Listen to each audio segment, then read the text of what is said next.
পারবেন। এখানে দুইটা মন্ত্রণালয় জড়িত, একটা সমাজ কল্যাণ আর একটা অর্থ মন্ত্রণালয়।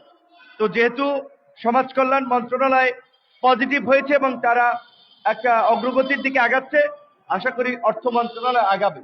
রোজার দিনে আপনারা এখানে যদি ধুলা বালি, এবং এখানে আসলে পরিবেশটা খুব ভালো না, আপনারা টানা অবস্থান নিলে আপনারা অনেকে অসুস্থ হয়ে যাবেন। আমার মনে হয় যেহেতু এখন দেখেন আমরা রাজনীতি যারা করি কিংবা আপনারা যারা বিভিন্ন সংগঠনের পক্ষ থেকে দাবি দেওয়া নিয়ে আসছেন, আপনাদের দাবি দেওয়াটা সরকারের কাছে, এবং সরকার সেটা অবশ্যই যৌক্তিকতা বিবেচনায় একটা সিদ্ধান্ত নিবে। যেমনি ভাবে মাদ্রাসার ইবতেদায়ী শিক্ষকদের আপনারা দেখেছেন, আমরা তাদেরও দাবি আদায় তাদের পাশে ছিলাম। তাদের উপরে যখন হামলার ঘটনা ঘটে আমরা প্রতিবাদ জানিয়েছি। আপনার যারা প্রাথমিক শিক্ষক শিক্ষা প্রতিষ্ঠানগুলো বাদ করেছিল জাতীয়করণ থেকে, তাদের বিষয়ে একটা সিদ্ধান্ত আসছে। আশা করি আপনাদের বিষয়েও একটা ইতিবাচক সিদ্ধান্ত আসবে। এই সরকার কোনো রাজনৈতিক সরকার না, কাজেই তারা রাজনৈতিক সরকারের মতো ছল ছাতুরি নয় ছয় করবে এটা আমরা মনে করি না। আমরা তাদের প্রতি আস্থা রাখতে চাই এবং অবশ্যই তাদেরকেও মনে করিয়ে দিতে চাই যে জনগণের বা মানুষের পিঠ যদি দেয়ালে থেকে যায় তখন সে কিন্তু আর সহ্য করে না। কাজে এই প্রতিবন্ধী বিদ্যালয়ের শিক্ষকরা অনেকদিন ধরে আন্দোলন করছে। তাদের এই দাবি দেওয়া আদায়ের যে ইতিবাচক মনোভাব সরকার দেখিয়েছে, সেটা যেন কালক্ষেপণ না হয়, দ্রুত সময়ের মধ্যে যেন তাদের কাছ থেকে একটা সিদ্ধান্ত আসে, এবং সেই বিষয়ে আমিও আপনাদের সাথে একটিভ থাকবো। এইটুকু বলে আমি আমার বক্তব্য শেষ করছি। এবং আপনাদের নেতৃবৃন্দ তারা আপনার সচিবের সাথে কথা বলেছে, তাদের একজনকে নাম্বার দিয়ে দিয়েছে, প্রতিনিয়ত যোগাযোগ করার জন্য বলেছে। আমাকেও বলেছে একটু তাদেরকে একটু প্রেশারাইজ করার জন্য। আমার জায়গা থেকেও এই প্রচেষ্টাটি থাকবে, যেহেতু আপনাদের শুরু থেকে আমি বলেছিলাম আপনাদের দাবি দেওয়া আদায়ে আমার সমর্থন থাকবে, সহযোগিতা থাকবে। সেই দায়বদ্ধতার জায়গা থেকেই আমার অনেক গুরুত্বপূর্ণ একটি কাজ বাদ দিয়ে আসলে সচিবালয়ে এসেছি, ওখান থেকে আবার এখানে এসেছি। সবাই ভালো থাকবেন, সুস্থ থাকবেন, আমার জন্য দোয়া রাখবেন। এবং আমি আপনাদেরকে বলবো, আপনাদের যাদের প্রতিষ্ঠান 450 বিগত সরকার একটা ভিজিট করে প্রতিবেদন দিয়েছিল, আরো অনেকগুলো নতুন প্রতিষ্ঠান আছে, যেই প্রতিষ্ঠানগুলোকে স্বীকৃতি দেওয়া হোক সেগুলোর একটা যাচাই বাছাই হতে পারে। দৈব চয়ন পদ্ধতিতে যে কোনো প্রতিষ্ঠান একটা ভিজিট কিংবা দেখার জন্য যেতে পারে। সেক্ষেত্রে যার যার প্রতিষ্ঠানের যেই দুর্বলতাগুলো আছে সেইটুকু যদি আপনারা এর মধ্যে কাটিয়ে উঠতে পারেন, সেরে ফেলতে পারেন, সেটা আপনাদের স্বীকৃতি প্রাপ্তির ক্ষেত্রে সহজ হবে।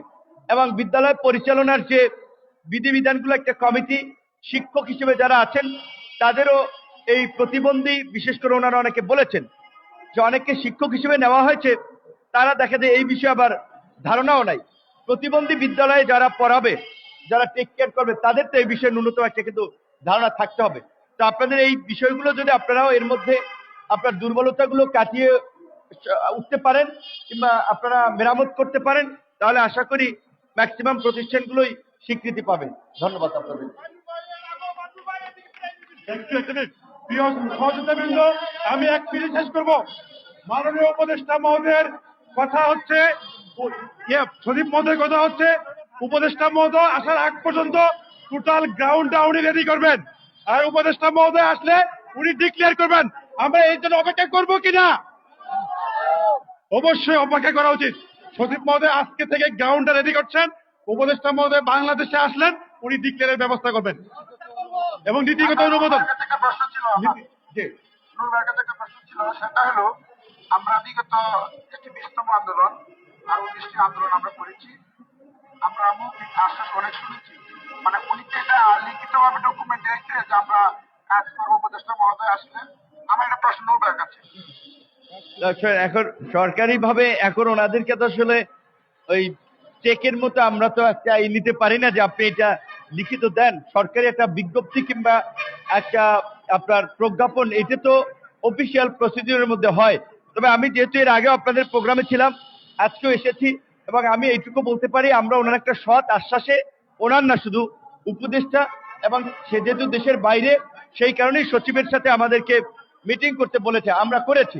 তো এখন কিছুটা তো আস্থা বিশ্বাস রাখতে হবে। আপনারা দেখেন, আন্দোলন করলে তো আপনারা যে কোনো সময় করতে পারবেন। আর যেহেতু দুটো আপনার এই মাদ্রাসার এবং প্রাইমারি শিক্ষকদের হয়েছে, আশা করি আপনাদেরটা হবে।